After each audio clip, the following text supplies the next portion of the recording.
Hey everybody, it's Greg Rice. We're here in downtown Providence at the Turk's Head building, 6th floor with Mr. Josh Luzzi. Josh of Northpointe Bank. And this is our second take. We're going at it now. We're going to get it right this time. Yep. Josh, tell us a little bit about your background, okay? Because I talked to my good friend Emilio Despirito, and I said, Emilio, who's up and coming, who's grinding, who's hustling, who's hungry? And he said, you got to meet Josh Luzzi. I appreciate that. So tell us, how'd you get started? So beginning of last year in 2020, when we had the coronavirus shutdowns and everybody was kind of having like this freak out basically. We had to close down the dealership when I was in auto sales. I was selling BMWs at the time. And when COVID hit and everybody went home, it was kind of like, I didn't want to be on unemployment. I didn't want to continue to struggle and not make any money and continue to grow. I was going to school for finance at the time. So when I was going to school for finance, my dad kept telling me, oh, you should become a real estate agent. You should really get into real estate. And he's a real estate investor. Probably owns like 20 to 25 units now. And I knew I wanted to do something with real estate. I just didn't know exactly what at the time. Yeah. And I knew I liked finance, and I saw a position on, I think it was like Indeed or LinkedIn or something like that. And it was a loan officer position, but I didn't have any experience. There was like no way for me to get in front of them to be like, hey, I can do this. And it happened to be in my hometown, Westerly. The branch manager, I sent out like 5 applications. He wouldn't give me a call. He ended up giving me a call. And he's like, you're being so persistent, you might as well just come in and we'll put you as an assistant. So I became an assistant, but watching his growth inspired me to grow. Yeah. So I was like, I want to do this on my own. And he ended up giving me the option. He was like, we'll get your licenses and you can go out on your own.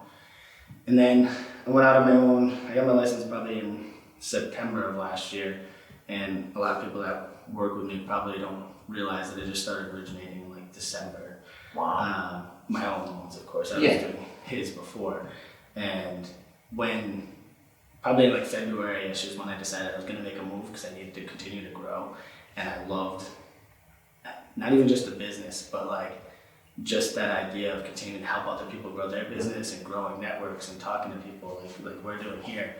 And it just blew up from there. I mean, if Emilio's probably seen it, I have a Top Agent Club Facebook group, and it's got about 525 real estate agents in there. Awesome.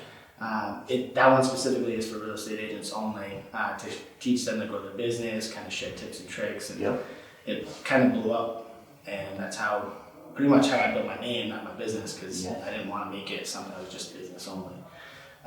And now it's just all about building network and continuing to grow. That's what Northpointe came in for. And how did you get the opportunity with Zach here at Northpointe? How did you come across that? Did you meet him online? Did you meet him in person? Because there's not been many gatherings in the last year, you know? No, it's actually, I do a lot on social media. I coined the nickname the Home Loan Hero and continue to grow that. And Zach found me on Instagram and he's like, hey, let's grab lunch. And I was like, I'm always down to grab lunch to learn from other people.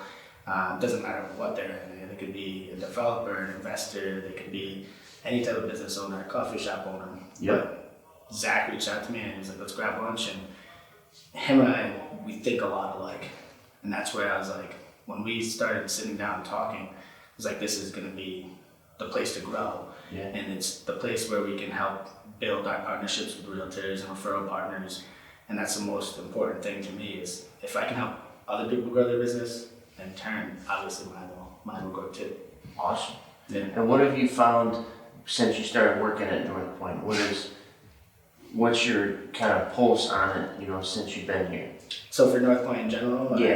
So Northpointe, the big difference that I noticed when I came here was the support. I mean, there's nobody in this industry that gives the amount of support that I've gotten here. Gotcha. I came in here and now I have pretty much my own team. It's like I have my own assistant, I have my own processor pretty much, and I have so many loan officers that have 20, 30 years of experience. Wow. To just be like, hey, I don't know the answer to this. Can you answer it for me?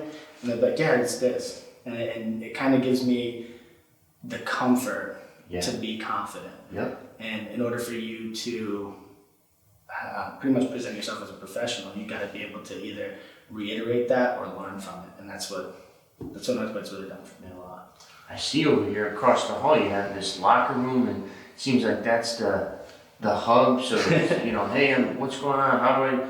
And it's good. You got that camaraderie going on. Yeah. So we have we actually have a joke. We call it the pit. The pit. The pit. So we have what I call as my team leader is Colin Fisher. He's pretty much been my bloodline. So my transition here was super smooth. And then there's 2 junior loan officers and 2 other loan officers in that area. So you can always bounce ideas off people. I'm always the one that they come to for marketing and social media. So it's kind of like we give and we take. Cool, man. And how old are you? 27. 27, and you grew up in Westerly. Yeah. I've never met anybody from Westerly. I'd go there as a kid to vacation, but I never knew anybody that lived there. Yeah. What was it like in Westerly? I mean, it's rural. Yeah. What are you guys doing? So my family actually came from Italy. So okay. My dad was born in Italy, came here, and went to high school here in Westerly. That's where they just grew up, and he opened his restaurant. He had a restaurant down there. Called? Recently sold it, but it's Mario's North End Pizzeria. Okay. So he's in business for now 28 years before he sold it. We just sold it in January, February. Gotcha. And in Westerly, I mean, we are a very seasonal town, as you know, where everybody comes there for vacations, but not many people go there to live. I mean, you have obviously your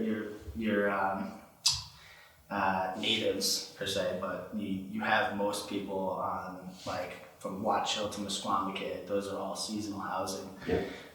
So we kind of live and die off of our summer months, and there's not much to do down there besides run business. And that's where the one thing that I noticed is I didn't know anybody that was a loan officer. Yeah. So I was like, man, it's kind of a shot in the dark, and I can't say enough about it. I wouldn't be where I'm at if I didn't get into this business. I'm the happiest I've ever been. So what do you take from car sales that you apply to here?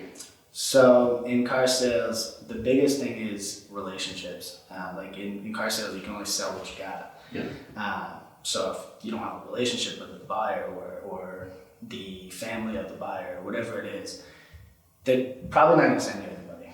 They're just going to send you people that are looking for whatever you're selling. I was selling BMWs at the time, so most people, if you didn't have a relationship, you wouldn't continue to grow. Gotcha. The average lifespan of a car salesman was probably 6 months. Really? Yeah, most people didn't last in the business. That's true. Turnover is like quite insane. Toyota, Nissan, Honda, doesn't matter. It doesn't matter. Wow. The turnover, I mean, there's dealerships like Valenti, Toyota, and Westerly. They have people that have been there like 15 years. That's an anomaly. Not many people do that. I lasted 4 years. So I was actually 5 years. So I was 21 when I started there. And if it wasn't for COVID, which you can't not, I mean, you stopped doing it because of that. It wasn't anything else. Yes, yeah, it's COVID, and it's COVID restrictions, and it was the idea that I knew that wasn't my career. Okay. There was something about car sales that just it wasn't comfortable for me. Like I always wanted to help people get into things that like they dream of. I mean, like people dream of BMWs. Like, oh, True. I really want to have a BMW. You And now you're gonna park it in the driveway of the house that I just got. Exactly. But yeah, no, I mean, even past clients from BMW, I started BMW Warwick actually, but past clients still reach out to me and they're like, hey, I didn't know you got mortgages, and Yeah. that's the one thing that you have to transition from anything, whether it's business, and I from my father's restaurant, it's all customer service. So my dad always said, customer's always right. So. Do you believe that? Yeah. Really? I 100% believe that, because there are going to be people that are going to lie. There's going to be people that are cheap, they'll steal. But if you trust them, they'll trust you. Huh. So that's pretty much what I've always kind of built my business off. My dad's a little bit more giving. He gives people a lot more chances than you'd think.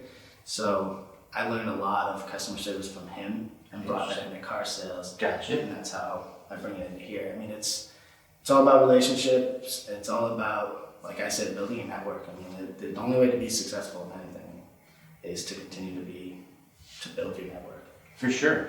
And how about the car business in general? What's something that folks at home don't know about the car industry? Say they're going to buy a new car, for example. Yeah. What's one of the underlying hidden, not a bad thing necessarily, but just something that people would be like, wow, I had no idea that it's this way. Biggest thing I would say is a lot of people don't realize how much they overspend on a car than they do a house.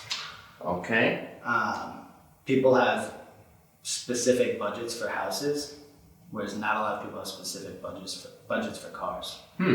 Which I notice a lot of, like, I would have clients come in and they're like, this is my dream car. What do I have to pay to get it? And I'm like, so many people, I'm like, Well, in car sales, it's kind of messed up because you can, because of rates, and you can kind of change things to make different profit. It's an odd business. I mean, we're coming to a world where now it's the most transparent world we've ever been in, especially because we have now Zoom, we have YouTube, we have TikTok, and all these video platforms that people are teaching people the ins and outs of things. That it's not as prevalent, but at the time that I was there, a lot of places were, like I said, lying, cheating, and stealing about hiding ways to bring profit. So people didn't have big budgets, didn't specific budgets to buy a car, whereas they did a house. So someone comes in and says, hey, I only want to pay $2,000 a month for a mortgage. yeah. But a car, they're like, 700,000. whatever. It's like, I love this car. Yeah. But it's a very weird industry, and I think that a lot of people need to be a little bit smarter about what they do for cars. What's the profit margin on a new car for the dealership? For the dealership, so Give me like a normal car, like a RAV4, right? Most commonly purchased aside from the pickup truck, $30,000 car. Yeah. How does that break down to the dealership, to the salesperson? Give me kind of the rundown. So on the salesperson side, And we'll put this on the screen, AJ. This is good. This is good content. for the sales side, you'll see a lot of it depends on the car. Most of it's like 4 to 5%. Okay. Which plus you have, let's say, sometimes you have incentives like GMC and Ford and Chevy, all like domestic vehicles. They typically have a lot more incentives on them than, for example, Toyota. Important. Toyotas just sell. Yep. They just do. You'll have like $1,000, $2,000 in incentives plus your 3, 4, 5% of profit margin, and then the car salesman will make a small percentage of that. But nowadays it becomes, for salespeople, it's more of a flat, is what they call it, a flat commission. You see like $100, $200 a car, because you're in a market that's so transparent that everyone wants to negotiate now. Yeah. Are you telling me that all that work for you as a salesperson is $100, $200? A lot of times, yeah. Wow. Yeah, You gotta for a sell brand new like, car. how many cars a week? You gotta sell a lot. I mean, You sell 10 cars. the average car salesman only sells 8 to 10 cars a month, and that's an okay living. It's okay, but you have a base salary normally, or a draw. Okay. Gotcha. And then they'll do flat commissions. Gotcha. Whereas it used to be percentages, and that's why you see a lot of negotiating in the car business, whereas you don't see it in as much, especially in this market in real estate. But in cars, there's a lot of people that still want to negotiate because there's so much transparency now online that you can find out pretty much anything. Yeah. Back in the day, like you'd go, I grew up in a suburban town in Connecticut. You'd go to one dealership, you'd be like, oh, this used car is $10,000. You drive a mile down the road, that same model, same make, $5,000 more. Yep. Because we didn't have the transparency of our phones and of algorithms and of computers and competition. So it's kind of squeezed that business dry. Yep. That's exactly what it's done. I mean, you still have the used car market is more of a different animal because you buy them at a lower point than you buy a new car. A new car, the factory decides what you pay for it. Right. Whereas a used car, it's whatever the salesman and the person that owns a car is gonna sell it for. How about like the service package, for example? Yes. Do you get more if you sell like the extras or the bonus features? In the back end, yes. So as a finance manager, if you are a finance manager in the car business, they probably hate me for saying this, but yes, there's a profit margin on each one of them. We all know, I mean, come on. Sometimes it depends on the dealership. Sometimes it's huge margin, sometimes it's small. There's no average for that, but yeah. Interesting. Mm-hmm. So how about in your free time, or do you not have any? Do you do anything? Most of the time, believe it or not, like I go to the gym. I love the gym. Jim's Deli? Yeah, that's it. But no, I love going to the gym, lifting. If I can play basketball, football, I want to learn how to golf. But I mean, in this market, I pride myself in being available to everybody at all times. You've probably seen it. I get back to most people 15, 20 minutes every month. It's right now. I don't have much free time, but when I do, it's spending time with family. I'm a big family guy, especially because I come from a very large Italian family. So that's pretty much it. I mean, it's just family and the gym right now. And you live down in Westerly still? Yeah. So you commute? That's kind of far, bro. Yeah, it's like 45 minutes. It's not too bad. Not too bad? No, I mean, I listen to some good music on the way up here. Podcasts. Yeah, most of the time it's podcasts because I like to listen to like just business people, the real Brad Lee and stuff like that, where they're teaching you about how to grow your business. And Brad Lee? Brad Lee. Yep. The music promoter? Yeah. Really? There's a bunch of different ones, but that's one on there. You know Brad Lee? No, podcast. Like, you listen to Brad Lee is what I'm saying. Yeah. From Maryland. I don't know if he's from Maryland. I'm not He's sure. tattoos, bandana. He's 40. Bald guy? Yeah, beard. Yeah. Wow. So I listen to a lot of. I just saw Brad Lee in January. I went to Nashville and he promoted the show that was there, Kickin' Valentina. And he's big into kind of getting the smaller bands on the forefront. Really? And bringing out kind of popularity. He hosted a thing called Rocklanta in Georgia that I went to. Oh, that's cool. He's a hustler and he's got a twin brother. I didn't know that. I didn't know any of that. I just started listening to him actually recently. Awesome. Same thing with I listen to a lot of Gary V. Okay. Gary Vaynerchuk. His big thing is I don't know if you've ever heard the book Jab Jab Jab Right Hook. It's basically about how you growing your business based off of like a boxing term. So you jab jab jab and then you go out after with the right hook, but it's give and then ask. So give value, then you can ask for the business. So if I continue to give value for everybody, I'll continue to grow my business as well. For sure. So that's what Social debt. stuff. Yeah, pretty much. my boss Nick Dagnone, he always said social debt is a powerful thing, and it's not like you wanna, hold it against people and say, oh, you owe me one, but if you do somebody a solid, like I'm doing you a solid here. Yeah. In a year, I might say, hey Josh, can you help me out? Can you help my buddy out? Yeah. I have a question for you. Yeah. Whatever. And it's the exchange of value, but you have to give To get. You can't just say, oh, I saw Josh on Instagram, let me call him every day and do this and do that and give me a favor. It's kind of, you have to massage it in. Yeah, I mean that's one of the things that I built that Top Agent Club Facebook group that I was talking about is I built it to give value and not necessarily to build my business, but what I noticed was in social media, you see Facebook groups are a big thing right now. Mm-hmm. And Sure. Facebook groups in general, most of them for real estate, it'll be for real estate agents only, but there'll be tons of lenders that are allowed in there. Mm-hmm. And it just becomes a feeding frenzy, and then it becomes an issue with compliance and stuff like that. So what I did was I'm going to do something different and create a Facebook group for agents only, even though I am a lender, and partner up with an insurance agent and a photographer so we can all provide value and insight on stuff that we know. Yep. And continue to help them grow, especially because the stuff that I know is social media marketing and building a brand. If I can teach them that enough, eventually they'll at least say my name to somebody. Yeah. And that doesn't matter whether they give me business or at some point.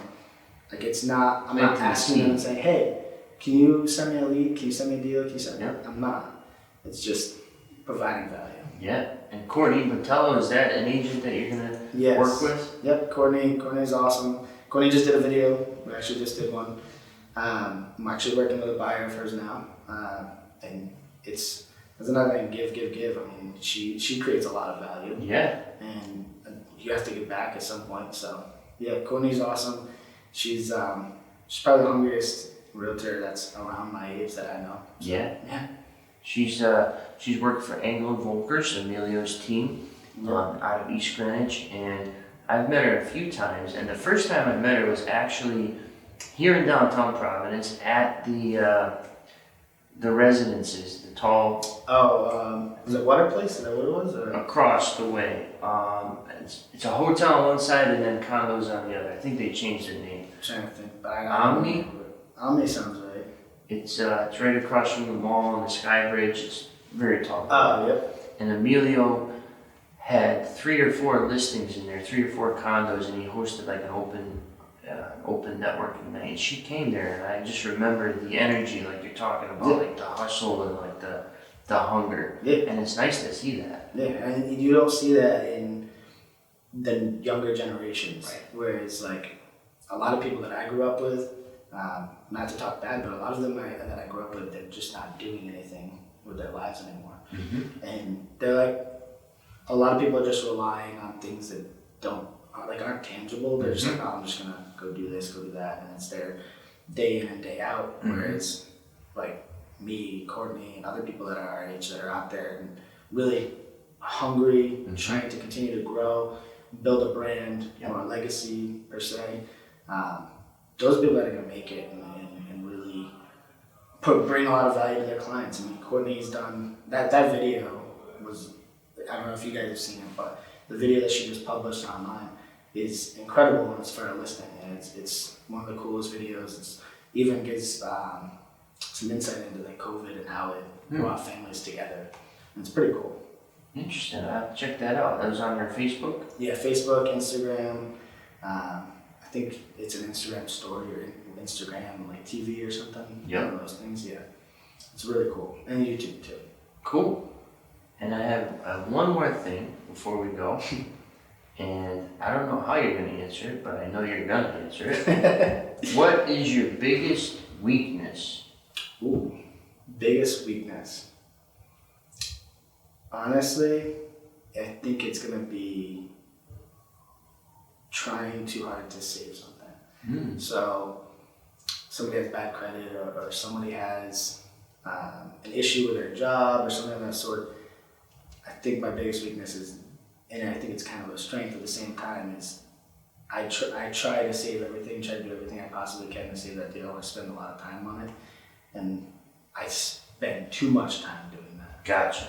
So I think that might be, a weakness and a strength. It's both. So yeah, to an extent, but it can cause issues down the road if you're spending 2 hours, 3 hours, 4 hours on one deal that you really have to kind of help them, teach them to continue to do it themselves. Yep. You can't be as hands-on.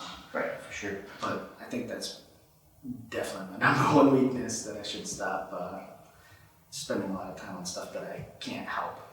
True. And I felt like, especially when I was maybe 2-3 years in the leasing business, because I'm 30, I started with Nexus in 2013, so I've been there 8 years. Oh, wow. For the first couple of years, like if a tenant didn't qualify, the same thing. I was like, all right, can you get a cosigner? Yeah. You know, do you have a part-time job? Do you have a savings account? You know, and then you dig in the weeds because you're spending so much time helping one person that you're leaving 5 people at the door. Exactly. Stranded or, waiting.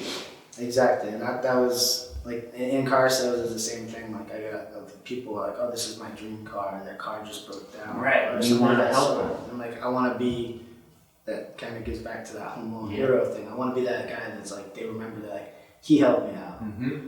and at the same time it takes away from a lot of the stuff that you do. Right. So I think that's strength and weakness. Good answer. Yeah. I thought you were gonna say, I'm a gambler, this and that. I'm not a gambler. I am. I don't want to say I'm cheap. You're frugal. Frugal. There we go. I'm efficient. My brothers. Thrifty. Yeah, exactly. My brothers we'll go to the casino or something for my brother's birthday or something, and he'll spend or gamble a lot. I'll put $20 on the machine, and if I lose like $5, You're like, I'm out. you work too hard. Yeah. It's just not worth it for me. So yeah, no, I don't really have anything that's like. No vices. Nothing I like think of that really brings me down a lot. Good. Just trying too hard, I guess. You got the family, you're working out, Yep. you're working, Yep. you're growing, you're podcasting. Yep. Yeah, that's another thing. I mean, the podcast. You guys can tell us about that too. Yeah, so in the Top Agent Club, it was one of the things I want to do to provide value for agents and agents providing value for other agents and stuff like that is I'm going to create the Top Agent Club podcast. Awesome. I'm not sure if it's going to be Top Agent Club podcast or Top Agent podcast.